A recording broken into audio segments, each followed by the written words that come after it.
Nora Speaks is a weekly podcast that tugs at the soul and consciousness of the Black community.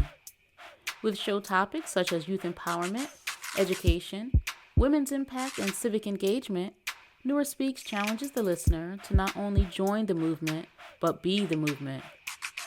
On the show, you'll learn from insightful guests who have demonstrated capacity in these fields and more, and I'm your host, Nora Muhammad. Welcome to the show.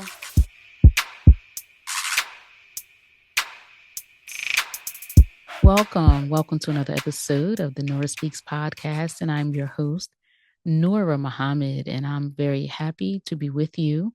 I'm glad that you've joined me for this episode of the podcast. And, last episode I was talking about using Black history to prepare a Black future, and I'm going to kind of follow that thread a little bit today. But what I want to begin by saying to you is don't be distracted with what we see on national news. It's great that we have these outlets that report news events, things that are occurring nationally, internationally. But I always say we have to be very selective and thoughtful about where we source our news. Because sometimes we're getting news and sometimes we're getting programming, and sometimes it can be very challenging to differentiate the two. And so I encourage you, if you do watch some of the major stations that provide news, the 24/7 stations, but also it's important to explore those independent news outlets and the news outlets that provide news from a platform that doesn't always center the U.S. Because, we can get the reporting and recording of events from different sources, and depending on who's the teller, it can impact the tale that's told. So I encourage you to, one, do stay informed and do stay up to date, but be very thoughtful about where you're receiving news, and remember to filter what you're getting through what you know in reality. But as we move forward in this episode, I'm going to title this one Beyond Tuskegee.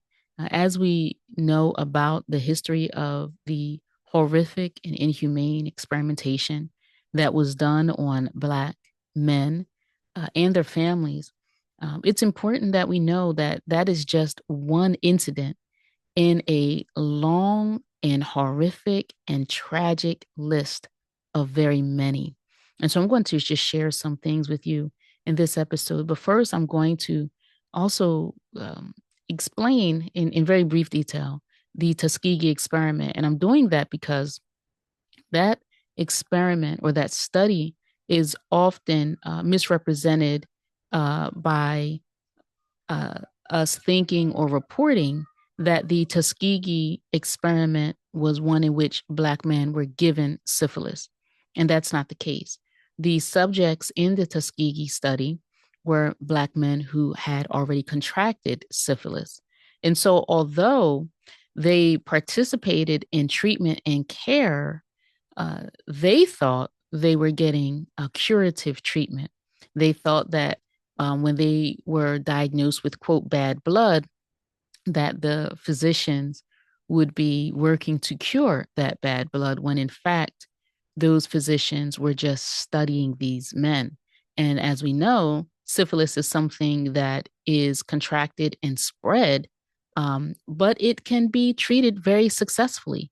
And it was able to be treated at that time with the modern medicines, but they were withheld from those men. And so they had syphilis and they passed it on to their family members. And the researchers wanted to see how syphilis advanced through the body. And they got to see that, unfortunately, to the detriment of many Black families. And so that is the Tuskegee Experiment that happened here in the US. But there are other just as horrific, some more so, that happened. What comes to mind is the great Dr. Marion Sims. And I say great because he's celebrated as a great doctor when in fact he was a torturer. And he was the one that invented the speculum, the device that is used to examine women in the gynecological studies and examinations. But he began experimenting on Black slaves, women who did not have the capacity to give or withhold consent because they were not sovereign of themselves. They couldn't make decisions. They were the property of Dr. Sims and others. And so he is well known now to have performed on one woman 30 different surgeries. And then you think about anyone who's cutting into your body, you would like at least that they provide a pain reliever, that they would at least provide that. And he did not. And although in 1846, there was the use and availability of an anesthetic, he did not use that. And so he performed these awful surgeries on Black slaves. I mean, it became so horrific and barbaric that even white doctors would walk out and they couldn't participate because, you know, if you're being cut into, then you're having a physical reaction. And so these women had to be held down. And it got to the point where even other doctors could not participate, and he forced other slaves to hold each other down. And so he has statues and he's known around the world, but he tortured Black women that he had possession of. And, you know, as a Black woman and you know, thinking about what our foreparents went through, my foremothers went through, it's deeply troubling, deeply unsettling, and disturbing. And so, you know, the notion that Black people, Black Americans, or his slaves, Black slaves did not experience pain like Caucasians or others do simply because we're Black, as if the notion that Black people were in some way inhumane or didn't have the capacity to experience what they themselves experienced. And that was then in the 1800s. And we know that that continues to be perpetuated in this modern time of 2026. So Dr. Marion Sims, although he is the quote father of gynecology, he was a barbarian. And if we're thinking from the perspective of his slaves and not the perspectives of later Caucasian women who he received treatment from, then we would agree that he was certainly a barbarian. But this is how they advanced modern medicine, by taking advantage of the bodies and their access to the bodies of people that they owned. And so, you know, if I can also relate to you another tale about a Black man. His name was Ebb Cade, and he was a 55-year-old truck driver. And unfortunately, this man in March of 1945 was one of several people involved in an auto collision, and he sustained extensive and severe injuries such that they didn't think that he would survive, but he did. And so at that time, he was taken to the Manhattan Engineer District Hospital in Oak Ridge in Tennessee, and doctors that were assigned to him were under contract of the U.S. Atomic Energy Commission. And even before they treated him for his injuries, he was described as a well-developed male. And on April 10th, he was the first person to ever be injected with plutonium-239. Plutonium-239. And that is the same plutonium that is used in atomic bombs, because scientists wanted to know how plutonium would impact the body. And after injecting him, Mr. Ebb Cade, with plutonium, they pulled 15 of his teeth and took bone samples. And it was many, many excruciating days later when they finally set this man's bones so that he could heal. There was no consent. They didn't ask consent of Mr. Cade if they could inject him with this plutonium 239. He didn't even know that this happened to him. He was admitted to the hospital, like many of us are, after a very traumatic injury. And this is what he experienced. A military physician named Joseph Howland, he injected Mr. Cade with this plutonium, a plutonium that is 41 times a normal lifetime exposure. I'll also add that plutonium was and is described as fiendishly toxic to the human body, and its half-life, meaning the time it takes for half a dose of this to leave the body, is over 24,000 years. And they didn't stop with Mr. Ebb Cade.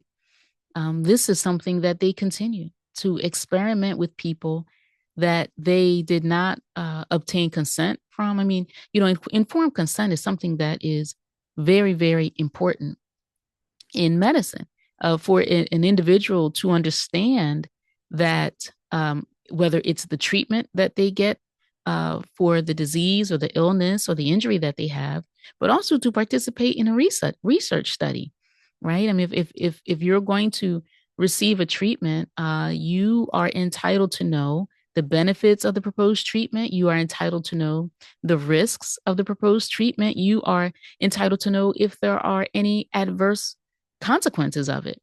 And if those consequences are not known or even suspected, then it is your right for you to be informed of that as well. And our people, our forefathers and foremothers, didn't have the right of informed consent exercised. They were just merely property. They were instruments in the advancement of science and war and medicine.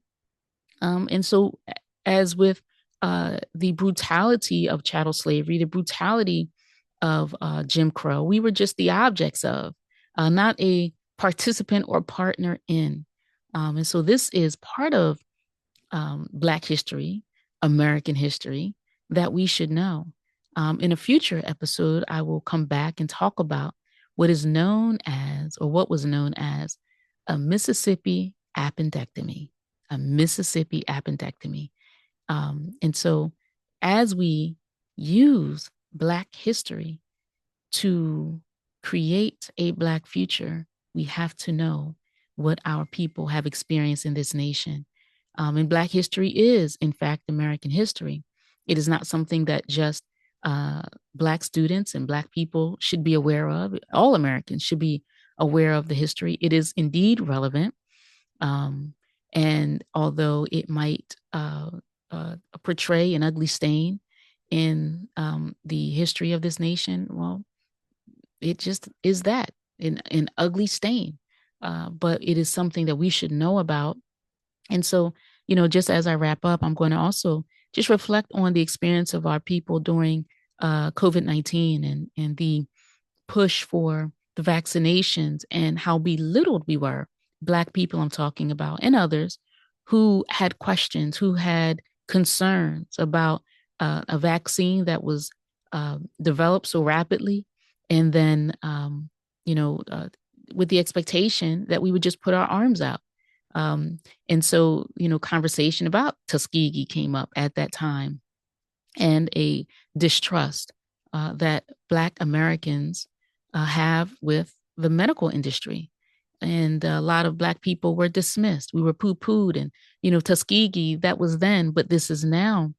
And so as that was just yesterday, and people were threatened with loss of employment, loss of opportunity, if they hadn't submitted themselves to the vaccine. We're going to talk about how Black people have historically been threatened, our livelihood, our entitlements, benefits, federally funded aids and programs we were at risk of losing if we did not comply.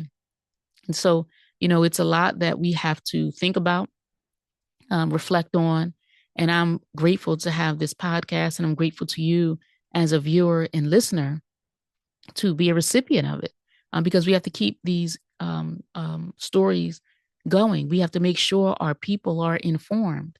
Not that this means we should shun practitioners, doctors, dentists, medical research necessarily. But what I'm saying is that we have to be informed. We have to have our eyes open. And to do that, we have to know about what happened yesterday. I want to thank you for listening to this episode of Nora Speaks. Listen, if you are a listener of the podcast, I want you to know that you can view Nora Speaks on YouTube. You can go to Nora Speaks on YouTube. There'll be a link in the show notes, and you can view episodes. I am creating live recordings now, just one way to continue advancing the access and the resources that we have here, because I believe that what is provided is a sober conversation about many topics that we are impacted by. And, I want us to be more than just entertained, which often can serve as a distraction. I want us to be informed.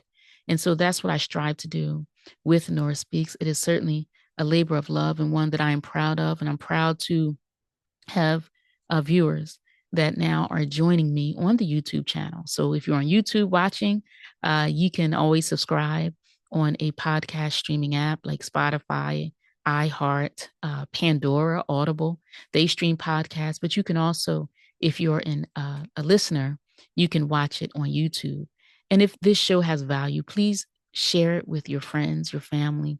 You can leave comments on YouTube. You can also leave comments on Apple if you listen there. I'd be interested to know your thoughts, know what you'd like to hear about, even guests that you think that could bring value to this podcast. But I want you to know that I certainly value you.